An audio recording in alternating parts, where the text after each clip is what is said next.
sit down artist. Set a back door, man, a shakedown artist. After this, you need a makeup artist. I'm listening, trying to figure where your heart is. I pick apart, trying to figure where the art is. Couple minutes, you'll be swimming in the darkness. Couple lyrics from the gang, that'll bang, bang, bang. Man, I look at all bang now. Couple minutes for the gang, spit slang so nang. Man, I looking at a pack down. Come around with the big man vibe, get a 2-2 slap and a bigger man pat down. It's foreign beggars and a bruck out thing when I shut down shop in a little man background.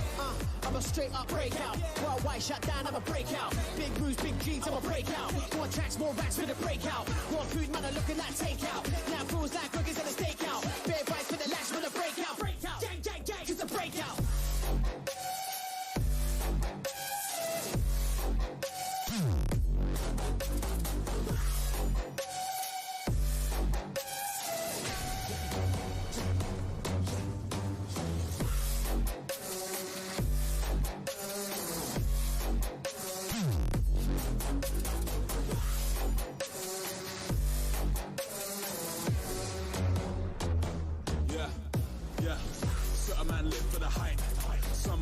For a name, seen a lot of man live for the likes. The things people do for the fame, the things people do to remain in view when the game's askew. It's a strange.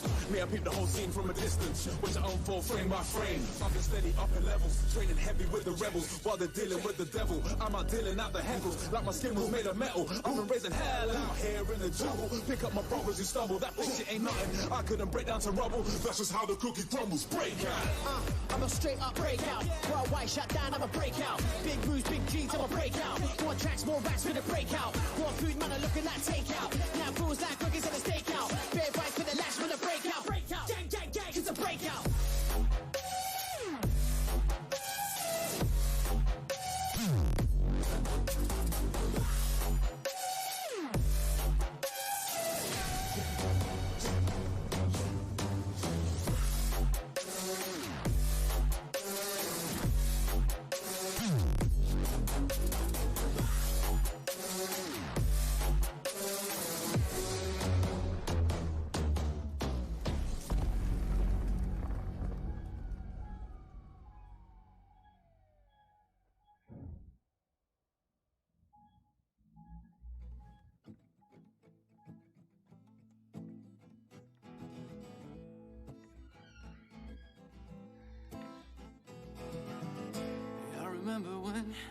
I remember when I lost my mind.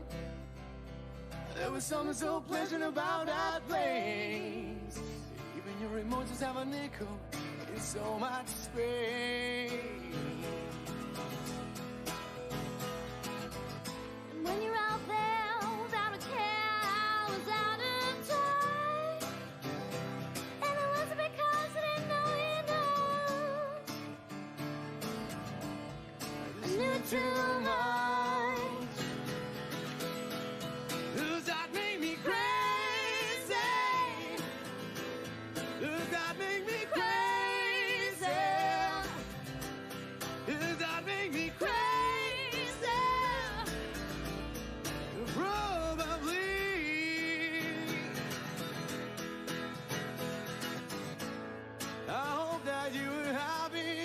Time of your life. Think twice. There's only advice.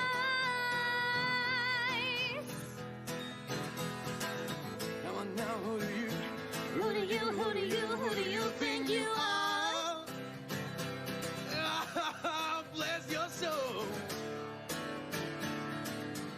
You really think you're in control?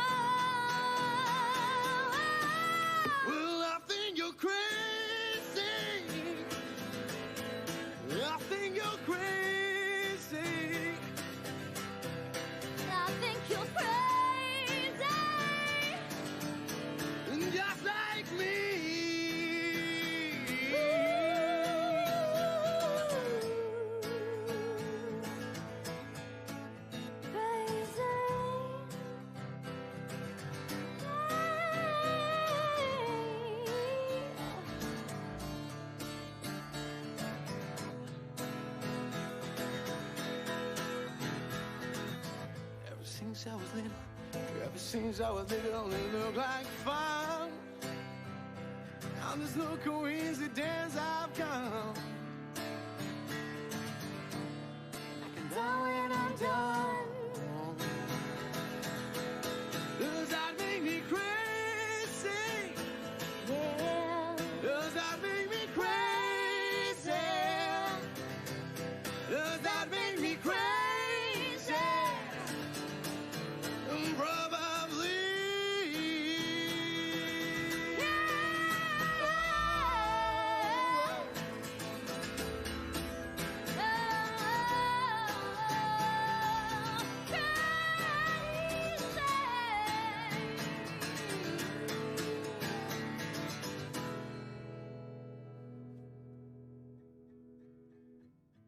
Come on now, who do you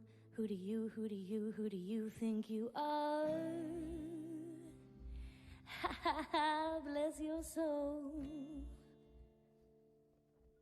You really think you're in control? Well, I think you're crazy. I think you're crazy. Crazy, baby. You drive me crazy. Drive me crazy. All the time.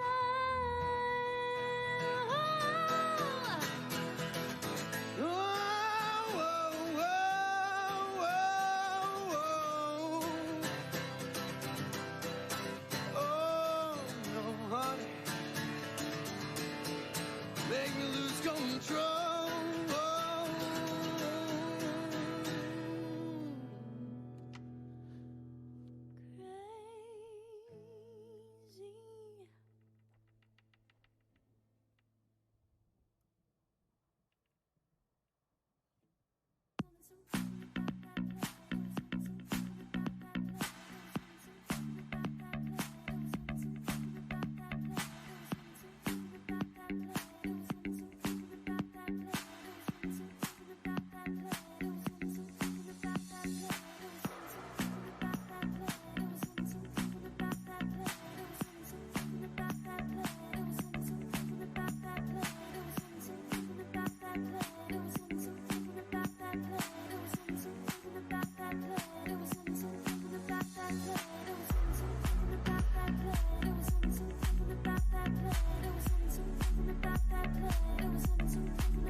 crazy,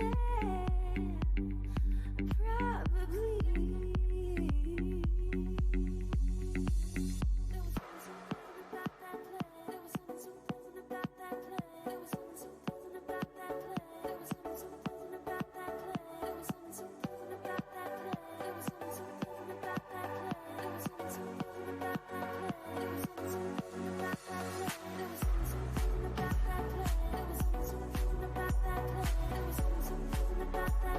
There was something about that play. There was something about that play. There was something about that play. There was something about that play. There was something about that play. There was something about that play.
Hey everyone, welcome to Mission Log 014. This one's for all my headbangers out there, so I hope you're ready to go hard. Here is Dark Side. Hear the sound of the falling rain, coming down like an Armageddon flame. The shame, the ones who died without a name. Hear the tall towering out of key to a hymn called Faith and Misery, and plead the company lost the war today.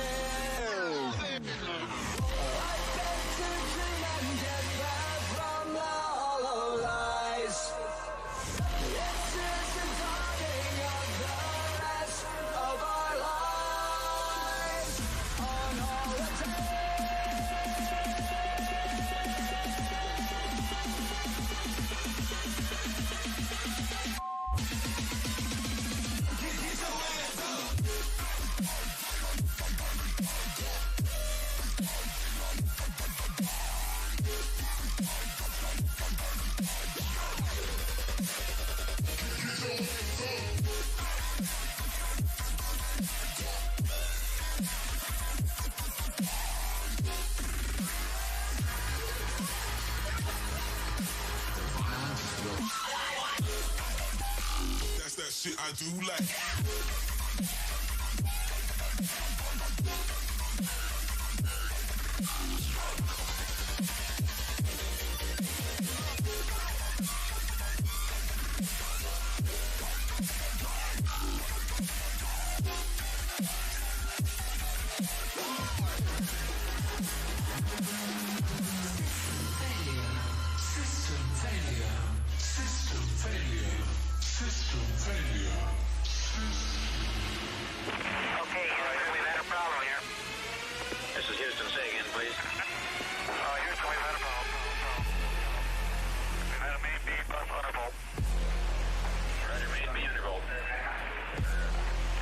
Okay, stand by, 13. We're looking at it.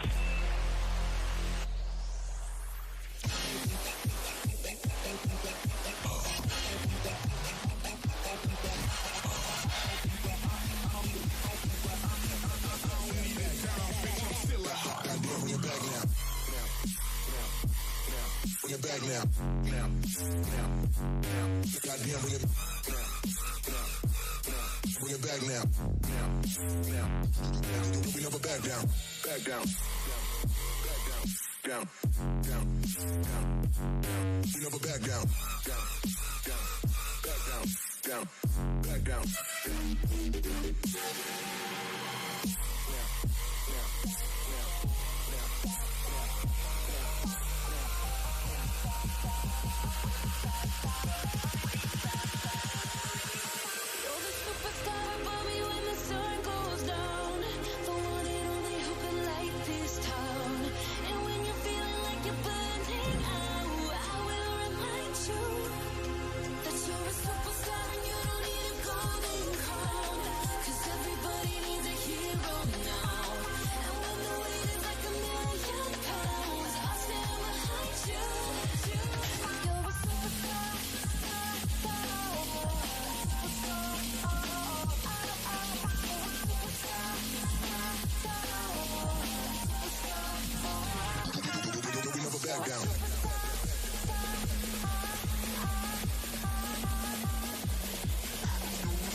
Goddamn, bring it back now.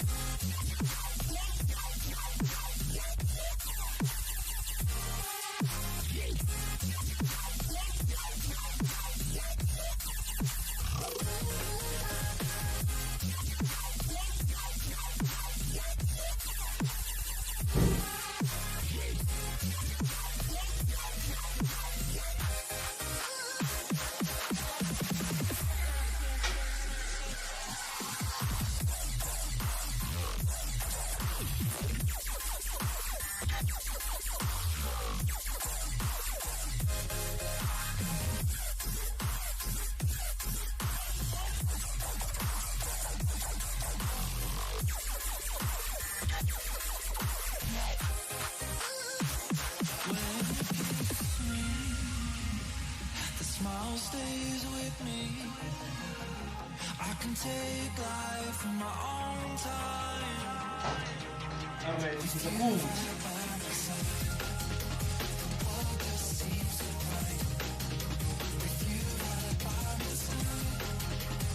Amiguito Renzo. Amiguito, no, salió. ¿Qué es? Salió su duchazo. No, nada. Acá de levantar. Me quedé hasta las 2 de la mañana ayer. Ay, amiguito, el juego, el vicio, todo por ganar. Sí, ¿ves? Era volumen.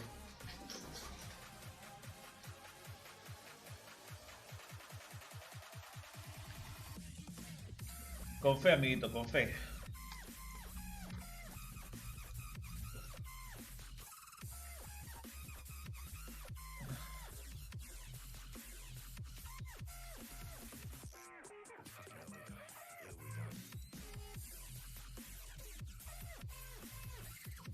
Temperaturas. Okay.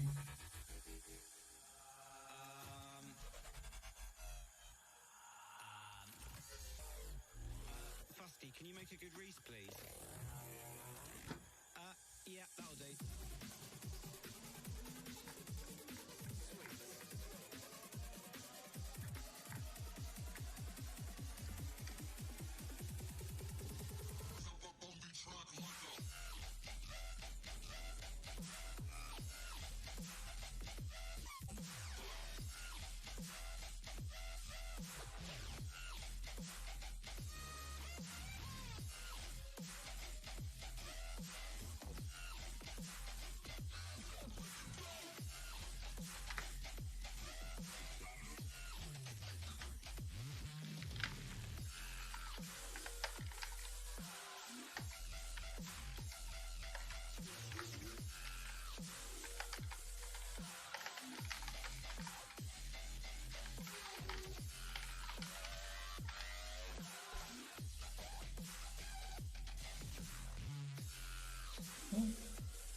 Amiguito Renzo, ¿sí milagro que estás despierto? ¿Cómo que es un milagro, amiguito? Ya voy 3 días despertándome esta hora ya. ¿Y para qué? ¿Por la wea? ¿Para qué, weón? ¿Para rankear, pero weón? ¿Para qué más? ¿Qué? ¿Para eso?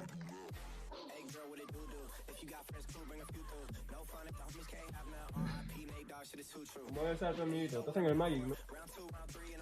Sí, porque no hay nadie en el Naya ahorita. Más rato que se conecten todos, fácil como para el Naya un rato.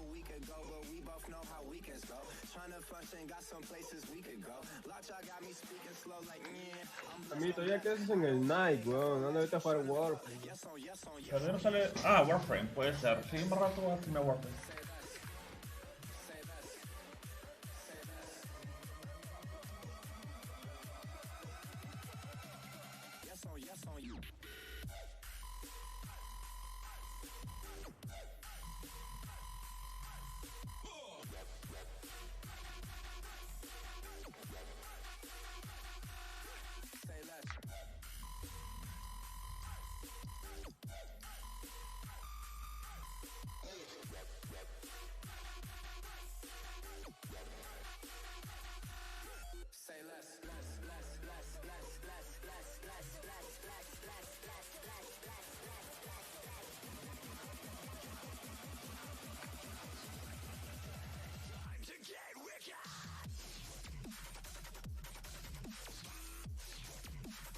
¿Estás escribiendo ahorita? No, todavía no he empezado. Upload.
a sonar un poco.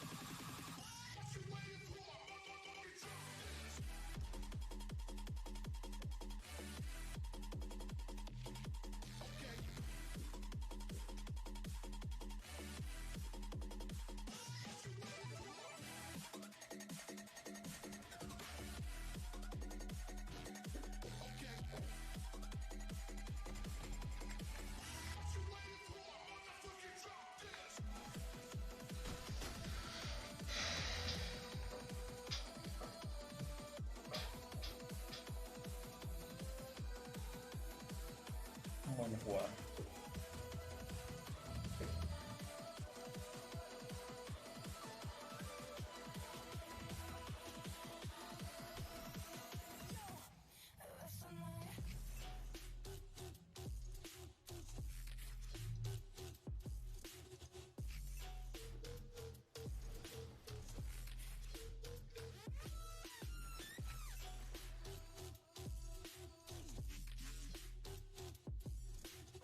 Y robo una tierra, ¿verdad? Un toque de... Esperamos que así suceda.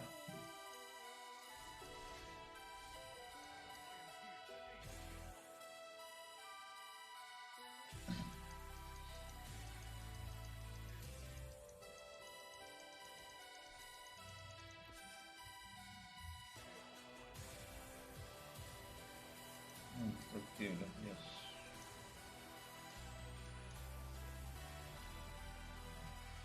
Corazón de las cartas.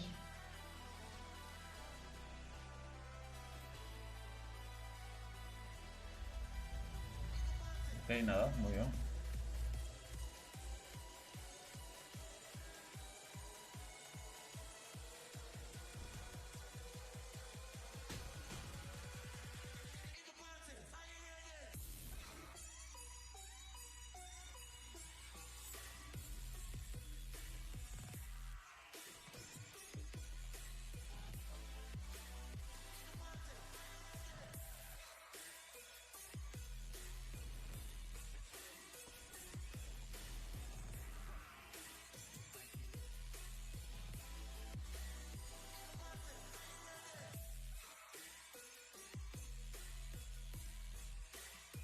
Ok, ¿qué hago acá?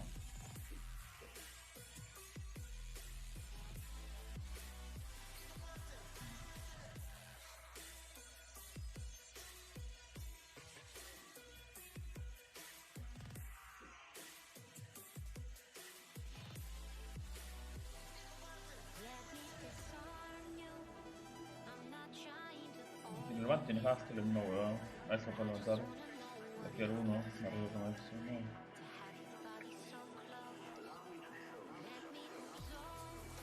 Levanto y remuevo. Y queda así.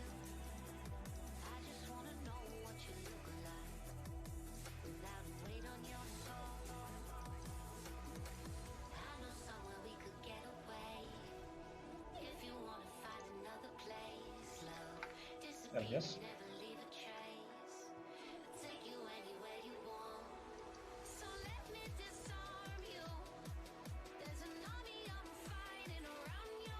No llegué a atacar con nada.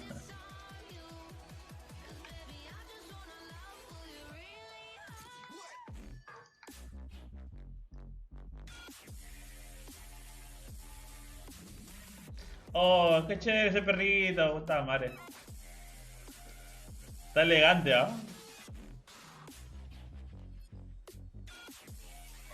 Mi Clegg, ese es Clegg, weón. El campeón que yo uso, pero. Oh, está de la puta madre ese perrito, weón. Está... Qué locazo.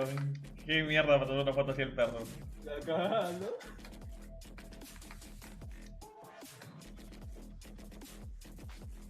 Your friend goes first. Necesito solo una mana. Y tengo 3 turnos.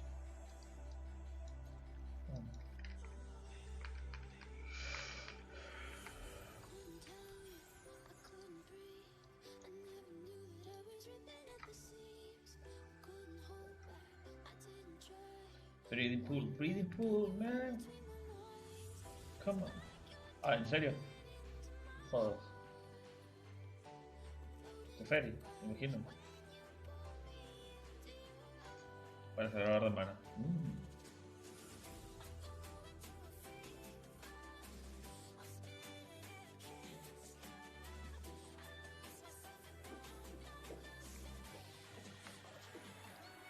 Teferi es una buena elección.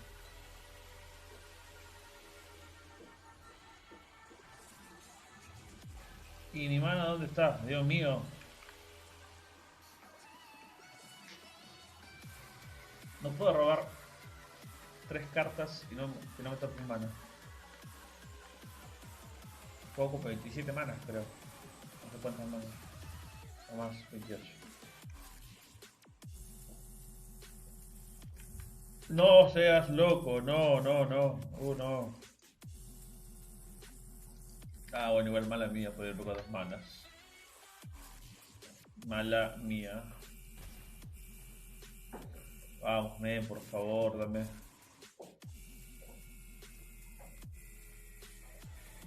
Oh, Dios mío, y encima le toca todo al men. Ay, no.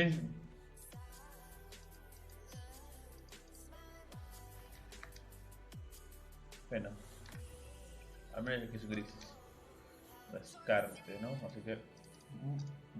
Ok, perfecto. Como así avanzamos algo. Lo siguiente puede ser un. Ok, no me gusta eso mucho. Ojo, no es que puedo usarlo en realidad. Mejor esto. Ya.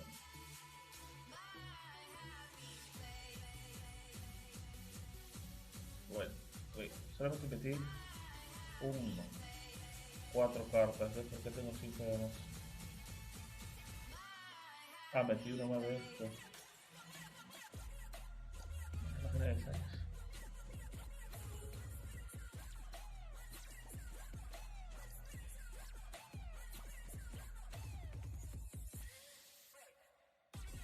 Bueno.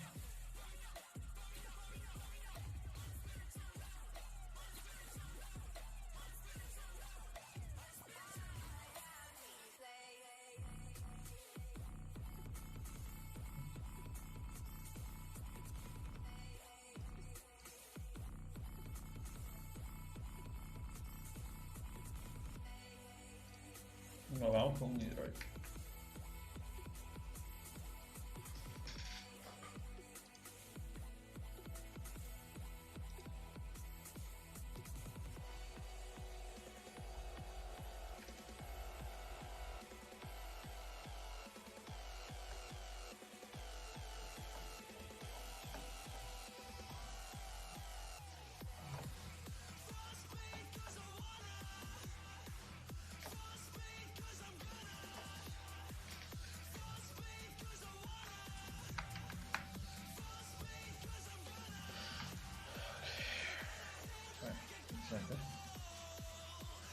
Decente.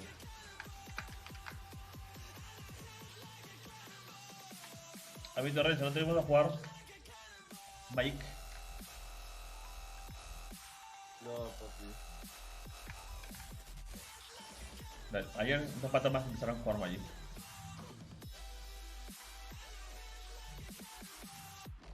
A la bien.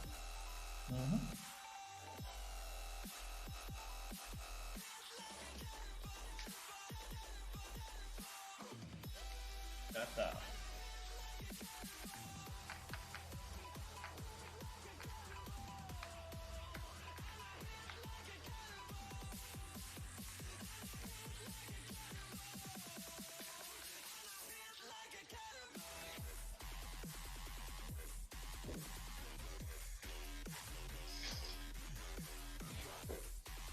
Ah, entonces.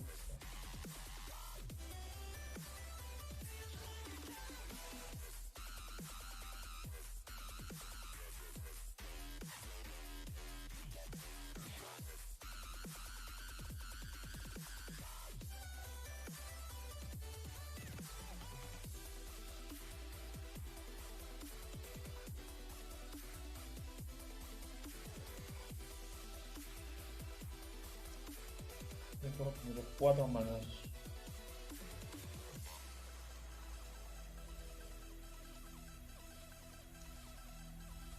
Pero me agiliza.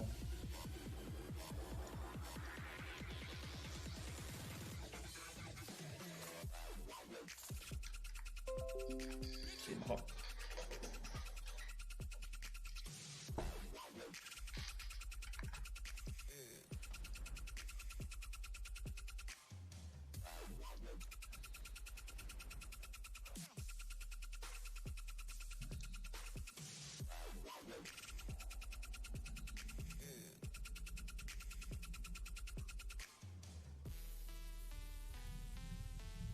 Obvio, ¿no?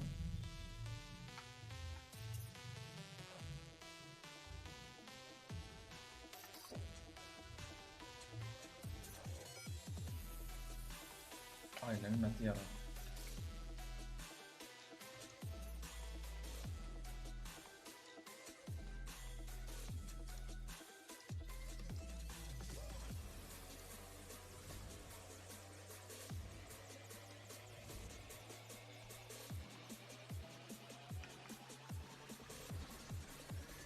Narset.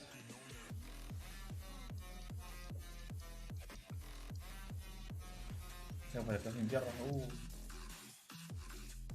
Qué divertido.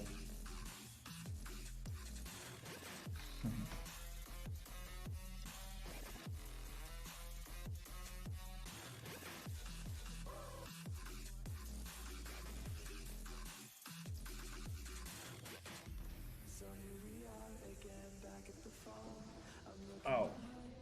Tierra.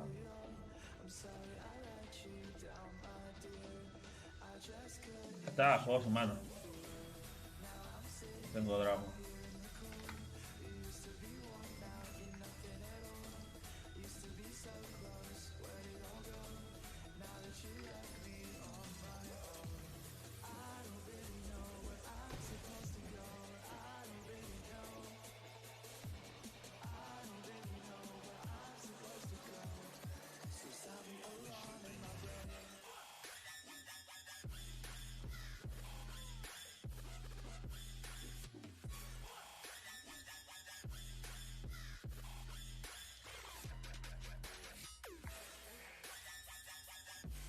¿Dónde están mis tierras zombies?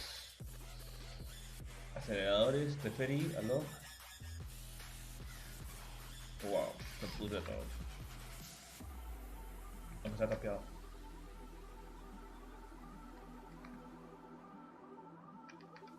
Se tapió, se tapió.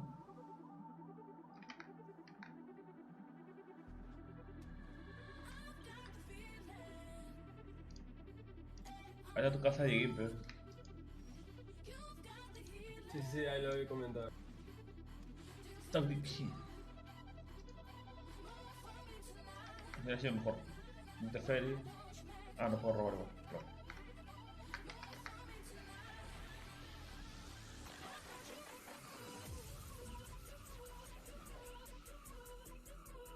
But I'm talking about now. Now all I can see is chaos and confusion and panic. Top deep, top deep, top, top. Dama. ¿Esto es bueno o no? Ok.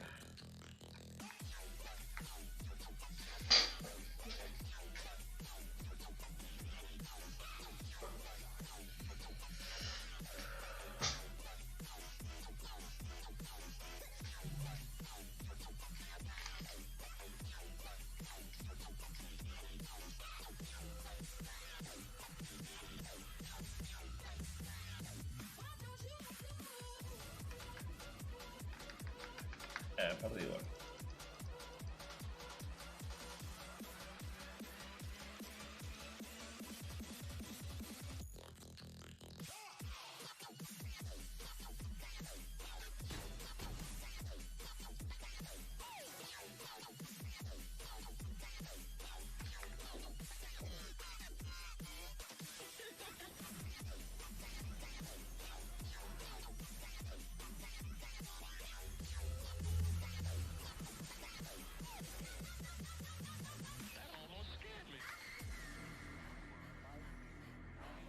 Lejos de los cartazos.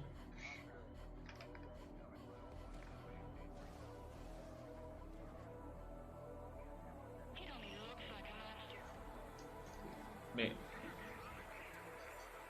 Es por robar, por no hacer.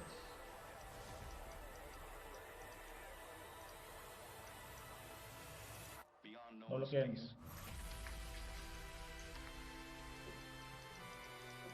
Mario.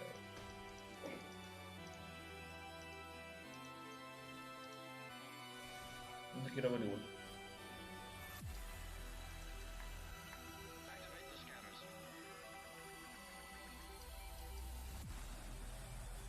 Seems almost a message coming from space.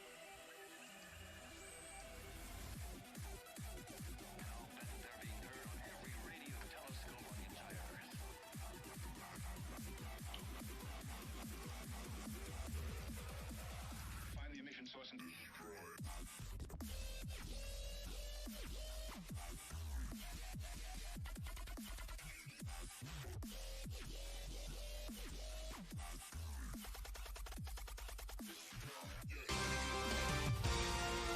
Rivals League, all of that stuff seems pretty clear, pretty well laid out to me.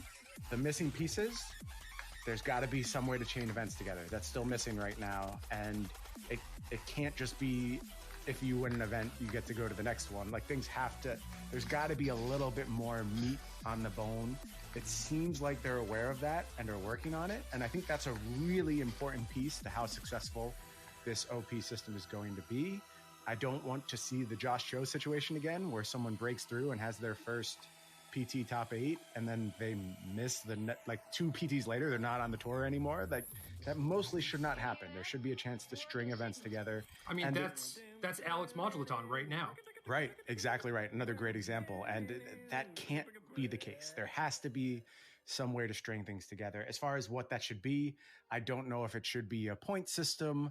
I don't know if you should be able to like bank invitations. I think that's a really interesting idea that I don't really hear brandished around all that much as you're looking at multiple ways to qualify here. What if you could just pool them like up to a limit where you just have like 5 qualifications in your back pocket? I think that's got some issues from a logistics standpoint, but I don't know. There's got to be some way where multiple good finishes can add up to a way to keep playing PTs and keep generating the mythic points that will be important for being a rival or for eventually being an MPL member. And then the other thing, which I actually, the more I think about it, the more I'm starting to see as a feature and not a bug. And also there's definitely competing views on this. I think Grand Prix are still mostly useless in this system. They're just kind of big PTQs. And by the way, thank you for giving me the ability to call these PTQs again. I hadn't gotten it fully out of my system, and I'm glad I can go back to it. But they're kind of just big PTQs, either qualifying you for the Players Tour Regional or the Players Tour Finals. If you win the entire thing, that's fine. There's nothing wrong with that, but it's not going to be the same circuit it was in the past where people are flying all over the place, chasing Grand Prix finishes. And I think largely that's a good thing. I think that was kind of toxic part of the old Grand Prix system. And while we bonded over the toxicity and it formed a lot of the backbone of the community, I think long-term, it may not be the best way for Magic to go forward. So I'm mostly okay with the move away from emphasis on Grand Prix, but I saw some people, I saw Matt Sperling tweet that he thought Grand Prix were overloaded and had too much value because they did get you straight to the Players Tour Finals if you win. That's not my interpretation, but obviously people have very different feelings about this announcement. And I have a feeling you're going to have different feelings about this announcement as well. Do I start from the beginning or do I just backpack off of what you were saying? I think do you think we need to, do we need to like lay out exactly how this system works? There's no way in hell I'm gonna try and do that because it is so dense that you just have to read it. Magic.gg, go read it. Yeah, and then probably read it again. So yes, if you win a Grand Prix, you go straight to the Players Tour Finals, which is a lot, but it's not like people don't bank on winning, right? It's like a lot of people go to GPs with the hopes of going 13-2 or making top 8, whatever, and effectively winning their PTQ, right? And then once they're in top 8, it's just like that's an added bonus. You know, some people actually care about it, some people don't. I don't think that necessarily changes anything. I do think that there needs to be something that is driving people to want to attend these Grand Prix or like want to even play in the main events at Grand Prix. And that's not really there right now. And I agree that how things were set up before, there were a lot of like perverse incentives and it created a lot of toxicity, and I'm glad to see that gone. But at the same time, it's like I want there to be something for people to fight for, you know? I understand. I don't know that they're entirely worthless. I think like there's something to be said about having the flagship regional event. Like if you're in the Northeast, say, having your GP in Providence that everyone from Boston, everyone from New York, and everyone from DC can all go to is a big deal and important for that portion of the community. And they can fill that role even if they're not filling the old globe-trotting people flying in from all over the place role. They do something there. But maybe you're speaking more to the point of doing well at multiple Grand Prix should matter for something. Is that the take you're really putting forth? All right, let me start from the top, and then we'll maybe circle around to this because I think it's all linked. First of all, the first couple paragraphs is just a lot of like back padding. There's no apology. There's no sign that they care about the fact that the community has just been in the dark for very long, which I think is kind of messed up. I think that if they wanted to do things in the right way and try and mend some of, I don't know, just like the feel bad that they've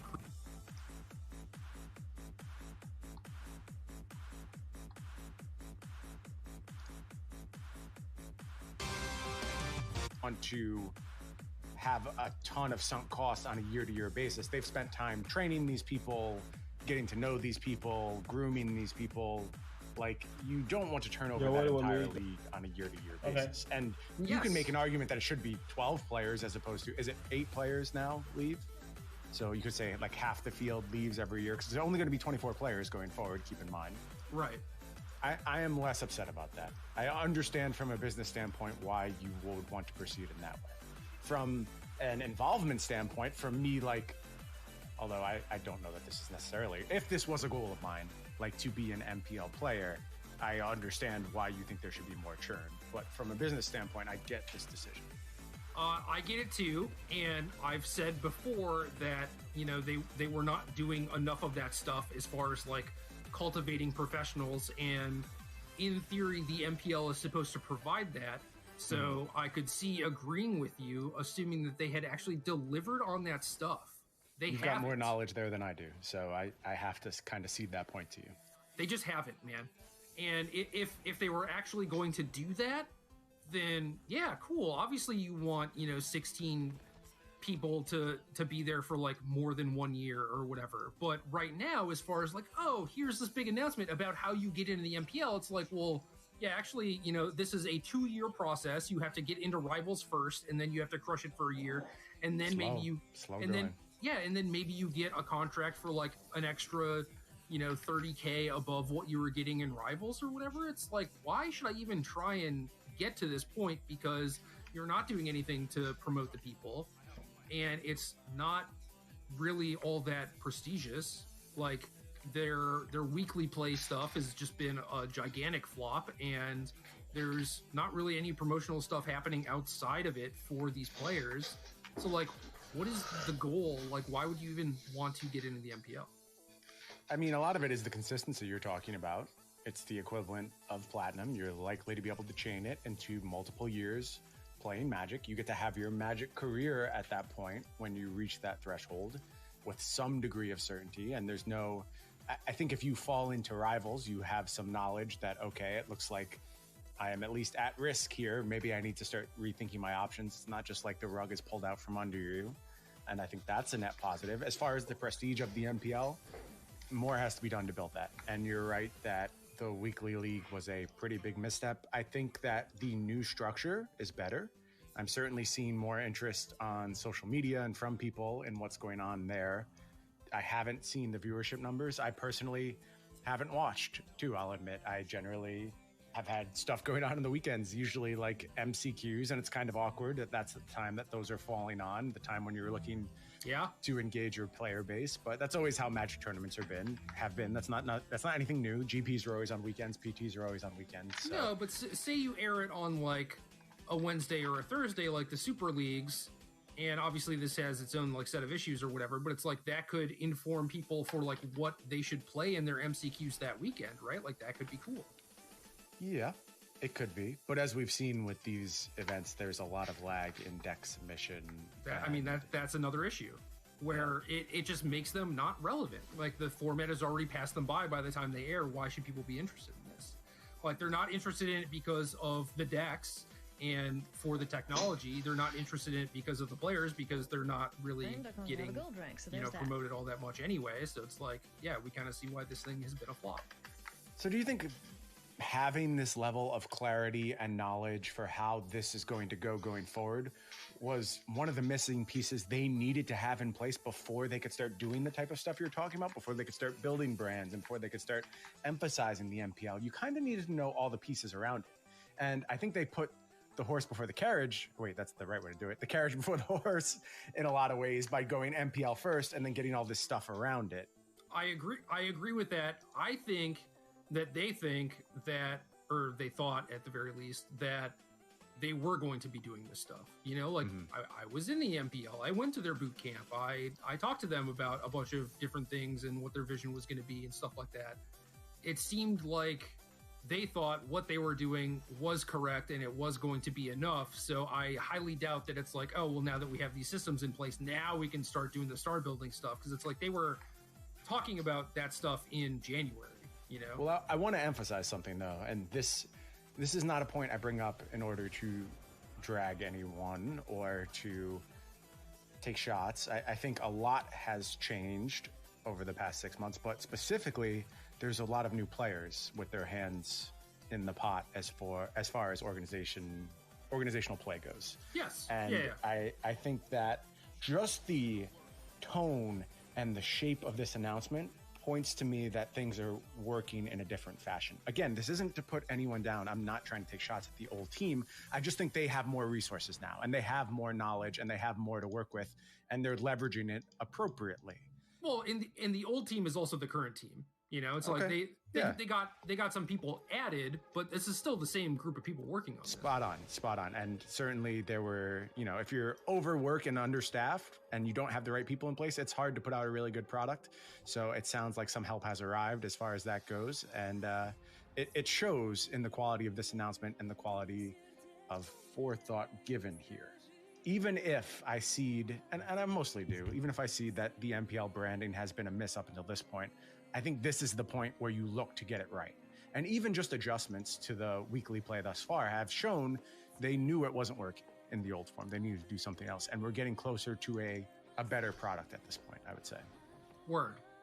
One thing I will note is that as far as trying to get into the MPL, I don't think that anyone is actually going to be like, oh, like this is now my goal, because it's a 2-year long plan where at the end of it, you talked about like the stability being the driving factor or whatever. It's like, I'm not going to live my life unstable for 2 years, hoping to get like a modicum amount of stability, especially in a system that is currently set up by requiring you to spike tournaments. There is no gold, silver, consistent invitational thing, which I think is a huge problem.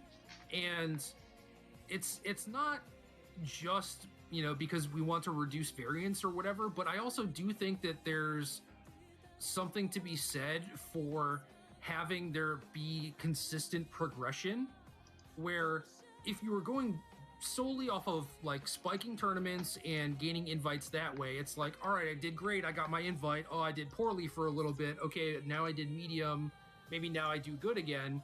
It fluctuates too much, right? Where I would rather see like a solid progression, like get those dopamine hits for when you're like inching closer and closer to your goal, instead of just these huge variance spikes like every couple of months or whatever, right? Like, don't you want someone to participate in a system a lot and just have them have this track that they can go off of, where it's like, oh, I hit bronze, and then I hit silver, and then I hit gold, and you're constantly looking forward to like hitting these smaller goals, even if you're not necessarily spiking tournaments. Yeah, I mean that's the missing piece right now, and I don't think anyone is arguing that, and I don't think they are arguing that it's not an important piece of the puzzle. Generally, responses have been such, and I will also take a moment to acknowledge they've done a good job today of just responding to a bunch of people and getting more information out there and clarifying stuff. But one of the tweets I did see was that they are cognizant of the fact that there has to be some way to chain events together and are working on it. Now, but that's something you want to see here, 100%. And you can't Yes. excuse this exclusion from this entire system. It's a big part of it. And they knew it was a thing. They knew it was an issue before. Right. People knew that like gold and silver were getting KO'd, and there were issues with that. And then they still went ahead with creating this system. And if you had to make a system where you knew that you wanted there to be some sort of like gold, silver level thing, like you would build the system off of that. You wouldn't build Right. a system and then be like, oh crap, now how do we integrate this? Because they're already telling you like how many people are going to be invited to each tournament and stuff, you know? Yeah, it's an interesting question. If that's something that you have on your radar and you know is important, why didn't it make the cut at this juncture? Very fair question. And I think while the vast majority of this announcement gets props from me, I think I'm excited about the general structure and, like I said, the presentation and the communication. I think that all looks very nice to me right now. That is the one large slop I would lay on it, that if this is important, it kind of needed to be part of the puzzle right now. And if it's Yeah. not right now, I hope it comes quickly, and I hope that tomorrow sheds a little light on it. We'll see how the Twitch chat goes. This isn't going to predate that, unfortunately, but hopefully when that occurs, people are present in chat and asking that question, because that is the big piece. That is the missing piece of the puzzle. If that comes together well, I think this is a very, very promising system for the future of organized play for Magic. So the last gripe I have is that there are 3 regions, the Americas, Europe, and Asia Pacific. I think that is very, very close to reasonable, except Latin America should probably be its own region. I think that's a fair criticism. I will also say I hope that the Latin American audience gets one of those players tours. If we just do 3 events in America, that's pretty Yes. messed up, quite Yep. frankly. Yep. I think it's important that that region gets good representation. It sounds like they're going to have a tournament series with more paths to the Players Tour, which I like to see. The question is, what is the regional invite system going to look like? Are people going to be able to get their visas to come and participate? Obviously, American entrance policies to the country can be a little bit opaque sometimes, and I know people have had struggles in the past. Hopefully all of that gets sorted out and the Latin American region is able to get meaningful access to these Players Tour tournaments. I don't want that to be an issue for them. Yeah. Also, I want to see the scale of those Players Tour tournaments, by the way. And it sounds like, based on what they're saying, they sound a lot closer to a Pro Tour than an RPTQ, which I find very exciting. Yeah, I agree with that, and it all depends on how the tournament feels, how it's handled, stuff like that. The main thing that I'm worried about for LATAM is, like, if the Players Tour tournaments are in North America, whether or not these players who earn invites are going to be able to travel here. Like, are they going to get some sort of compensation? Are they getting flights?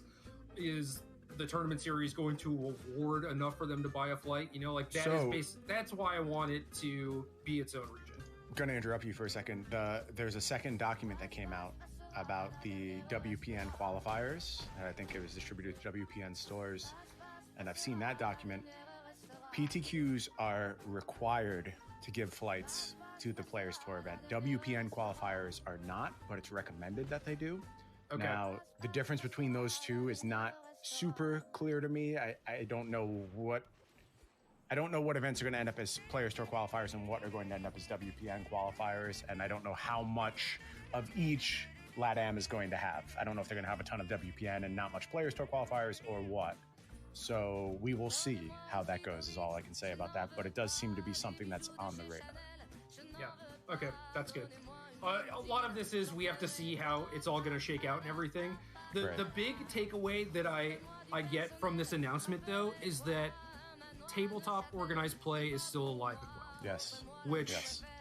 It gives me a great sense of relief, and it makes me happy. And I hope that our listeners, anyone else who has a DCI number, whatever, like I hope, truly hope that all of these players are able to find some way to exist within this system that makes them happy and makes them, you know, feel rewarded for participating. That is ultimately all I care about. Same. And I also think your goals align with Wizards' goals. I mean, they want the same thing. They also want to make money along the way, which can't fault them for. They're a business. But ultimately, I think that's what they're trying to achieve here. We talked mostly about the paper side of things. Anything you want to say about the arena side of things? I love that they are keeping discretionary slots. I like that they have discretionary slots to go right into Rivals. I think that's really cool. One thing I was thinking about is I would love to see them use those discretionary slots in a non-orthodox fashion, like not just grab people and assign them, but have some unorthodox tournaments, like a tournament for non-male players would be great for one of those slots. I think that would be a really interesting thing to cover and to have be a really high profile event. Just a quick thought I had. I am pleased they kept those discretionary slots, and I'm interested to see what they choose to do with them. Yeah, I would probably just expect more of the same, but I agree that, you know, them continually listing discretionary invites as a possible means of qualification for like all the different tournaments is huge and a thing that they should have been doing for a while. Yeah, as long as it's clear, I think it's a great policy and should be part of their game plan going forward. And it's crazy that goes as high as the Mythic Invitational, but the fact that these two branches are somewhat separated means I don't know how you complain about it at this point. It's just a feature of the arena system. It's a reality of the product they're trying to sell, and I am on board with it. I think there's cool stuff you can do with those discretionary slots. Yeah. So I have my gripes. I think that they are rather large, but you know, at the end of the day, this does look promising, and I hope that there's not something I missed. I hope that they work on all of the flaws that people have been quick to point out already. I'm very happy that they are actively engaging in the community and answering questions and stuff. Whether or not that actually continues to happen, or if, you know, it's not like in one ear out the other like it has been. They continue to like listen and iterate based on feedback that they get. That remains to be seen, you know. But it does look promising, and I hope that this leads to good things. Me too. Right there with you. All right, Word. Arena tournament this weekend. Let's talk Magic. So you played Scapeshift in Fandom. You won very easily. Yes. This was basically at the height of people trying to do things to beat Scapeshift. Disagree. Yeah? I think the height came next week. I think that was still a point where people were not properly respecting Scapeshift. And I'll say this too, and I'm not going to claim credit for this alone because everyone who was in that particular tournament did so, but the Scapeshift list adjusting and adding deputy detention to the mix was a big change as well, and people hadn't really appropriately accounted for that card being in the mix either. Sure. But I think the week following is where people really did adjust to Scapeshift, and we've seen it fall out of the meta indicators that we presently have. Things like the Magic Online PTQ, it just kind of got demolished and didn't really have a strong showing. Certainly has fallen off in ladder play a little bit, and I don't know what we want to do with fandom data. I mean, I'm very in tune with it because I've been participating, but it also had an off week last week, and I think didn't do all that much, although there were only 2 people playing the deck last week. Yeah, see, that's the thing, and like everyone in the MPL thing is like moved off it, and it's just it's very confusing to me because my interactions with like watching the deck, playing with the deck, playing against the deck, I'm just like, damn, this deck is good. It doesn't fold to Legion's End or Deputy Detention or any of this nonsense. It has a lot of answers to like Blood Sun and all that crap. It has a good backup plan and Hydrate Graces, or just like making your land drops with Field of the Dead, you know? Why should I play anything other than this deck? I am not a Scapeshift hater by any means. Obviously, I've played it quite a bit, had a nice little tournament result with it. The deck impresses me over and over and over. I think it is certainly in the top tier of decks, and I wouldn't fault anyone for just playing it. I think that's a totally fine decision. I think sideboard options against it have improved. You mentioned Blood Sun. Blood Sun is more annoying than you give it credit for. Certainly the deck has answers to it, but it shuts off Blast Zone, which is a big point for it over something like Alpine Moon, which I think people were at first going to Alpine Moon, which is a kind of irrelevant card. I agree that Blood Sun is much better and much stronger overall. Yeah, the attrition games that you play against Scapeshift are meaningful. And that card you get from Blood Sun. Now, granted, my Blood Sun experience mostly comes from the Jeskai Super Friends side of things, where I am looking to play a longer game and I have tools to do so. But that card matters over time quite a bit. And I actually think Blood Sun is a problematic card for them. And then you can go as far as Fall of the Thran, which I think, again, assuming you have a Teferi in your deck and you have reasonable ways to ensure that your opponent can't just snipe it with something like Dovin's Veto, which if you're playing Fall of the Thran, you mostly have Teferi. Like, I don't think Vampires is going to go that route. So you're probably either Esper or Jeskai is my guess. I think that card is actually very strong against Scapeshift. And if you are suited to play the typical long game against Scapeshift, Fall of the Thran can absolutely be the death knell against them. And that was a new piece of technology that showed up. I know Luis Salvato played Jeskai Super Friends and included 2 copies in his list. I am playing Esper in fandom, not Esper Hero, which may make you sad. I am playing Esper I would Control. expect nothing less. I know you knew I was going to get to this point, but I also have Fall of the Thran in my sideboard, and I found that it allows me to play those longer games, and I can beat their attrition-based plans as long as I have Fall of the Thran. Yeah, man, Fall of the Thran's good. Blood Sun is good. Yeah, and these are cards that did not see any play when I played Scapeshift in Fandom Legends. So just the existence of those cards is pretty meaningful. So my experience with Blood Sun has been it hampers them from doing anything meaningful until they remove it. You know, assuming like just playing like some Hydroid Crisis doesn't, you know, necessarily win you the game or whatever. They find a way to remove it between Teferi and Deputy, which are temporary answers, but still good answers. And then hopefully make some zombies. And then if they are able to remove the zombies and redeploy the Blood Sun, it gets harder and harder, you know, because Scapeshift doesn't have a card draw engine outside of Hydroid Crisis. So it's possible that they chain Crises, keep finding answers to Blood Suns, whatever. I've seen the games play out that way. Obviously, if the Blood Sun deck has a clock at some point, you know, it makes it so much easier. You can't try and like lock them under Blood Sun and not have a clock. I don't think that that's like a reasonable plan. But even something like Chandra, like 6-mana Chandra, is a good enough plan. I think you can with Narset. I differ a little bit. As long as you have access to Narset as well, then that's a reasonable plan. That's fair. I mean, yeah, you still have to defend against like the random 1/3s and 1/1s and 2/2s that they make and stuff. But yeah, that's entirely possible. Fall of the Thran is a little bit different because the board has to be set up in like kind of a very specific way. It's like you had to have been like disrupting them, stopping them from what they're doing, maybe have some sort of battlefield presence on your own.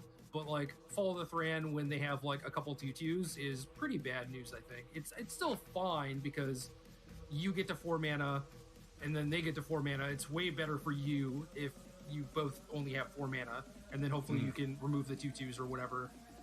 So I've had games play out that way, but it's not as much of a slam dunk as I would like, especially when you're like on the draw and they resolve like a circuitous route and get super far ahead.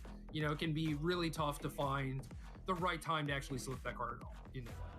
Yeah, I think one of the hallmarks of these 2 tier 1 decks, Vampires and Scapeshift, I think are the clear tier 1, although I know you're a little bit lower on Vampires and you're higher on Esper. We'll get to all that stuff as we move through this discussion. I think the hallmark of both these decks is that it's very challenging to give them a miserable matchup against you.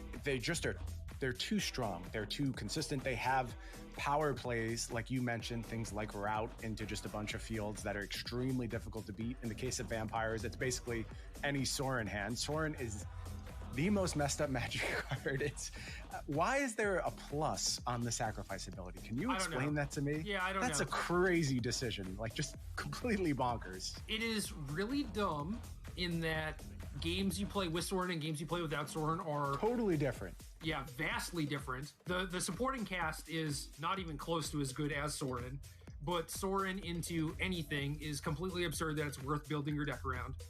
Dude, it's 3 mana, it's super cheap, it like as soon as Ixalan rotates, it's complete garbage. You know, it's just it is basically like just the worst design, I think. You can make a case, and it, obviously all this depends on how you want to define these terms. I think there's a fair case that Sorin is like top 4 planeswalker, top 5 planeswalker of all time. Now, obviously, that allows you to accept the fact that you are playing this very silly deck with some very mediocre supporting players. But once you overcome that hurdle, just in terms of what the card can do, it is absolutely freaking absurd. It feels like when Stoneforge Mystic was banned, but they allowed you to play like the precon deck. Yeah, that's a good way of putting it. You know, it's like you didn't even have Batter Skull in that deck or whatever, but it was like, well, if you bought this, like you shouldn't have to take your Stoneforge Mystics out, you know? But it's like, yeah, if you could play Stoneforge Mystic and 40 Memnites or whatever, like that's what this deck feels like. Yeah, I know what you're saying. I got to cast a Sorin, I guess not cast a Sorin, but have a Sorin in play as Esper Hero, and I had other Sorin as well. So I had vampires to use with Sorin as Esper Hero, and that is a level of power you basically cannot fathom. Like having access to that Planeswalker in a deck that's actually good, it's very challenging for your opponent. Yeah, I believe that. A lot of the stuff with vampires, you could say the same about like what you were saying with Scapeshift, where people were not fully respecting Scapeshift. They were not doing things like playing 4 Bloodsun or whatever. And part of the problem with that is that Bloodsun's a red card, and there aren't a lot of good red decks. And yeah, with vampires, I think Devout Decree was a card that people are now catching on to. People are playing copies of it, you included, I hope, in your Esper deck. 2 copies. Yeah, so maybe Scapeshift gets worse, but Vampire certainly gets worse too. And it like everything is, you know, back to even basically. It's like, oh, I have some answers for what you're doing, you have some answers for what I'm doing, and at the end of the day, it's basically like these decks are just as strong as they were 2 weeks ago. You know, maybe they're worse against the field because the field's a little bit more prepared for them, but like they're still the best decks. Yeah. So the question I think you're facing as you head into this arena MCQ is, do I fear that people have figured out the right weapons to beat one of the best decks? And yeah, like I said, it's hard to really get the answer to that question completely wrong, because no one's finding 70-30 matchups against those decks. It's just not possible based on what they do at their core. So are you going to accept some 45-55s to just mush all the nonsense that's going on? I think that's a question you have to answer as you head into this weekend. I don't know how much I want to talk about my fandom decisions, because as I play this tournament series more and more, I am convinced that it is just very different than playing a typical tournament. Like, it's 16 a small players. Field. You know I who's know gonna who be the in players there. are, exactly, and I know their tendencies. And so basically this week, knowing who the players were, I went in hard targeting vampires, mono red, and I wanted to have some ability to play against Scapeshift, and I also felt favored against Esper Hero, which is another deck I thought people would pick up.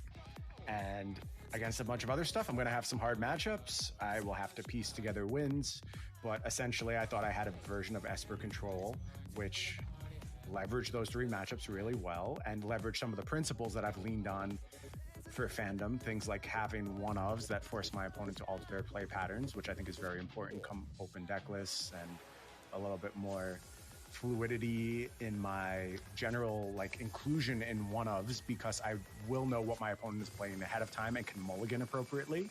I think that's another piece of the puzzle that I don't really see people altering their deck building to account for yet. So my list this week is loaded with one-ofs. I think I have 8 or 9. It looks almost...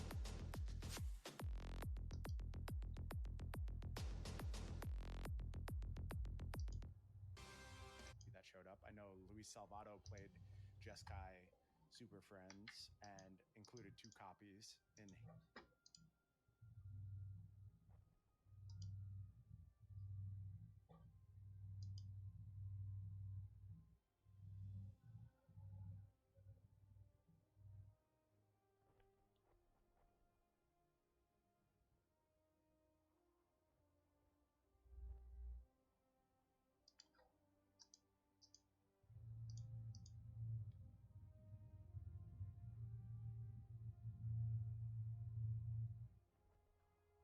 Urusin.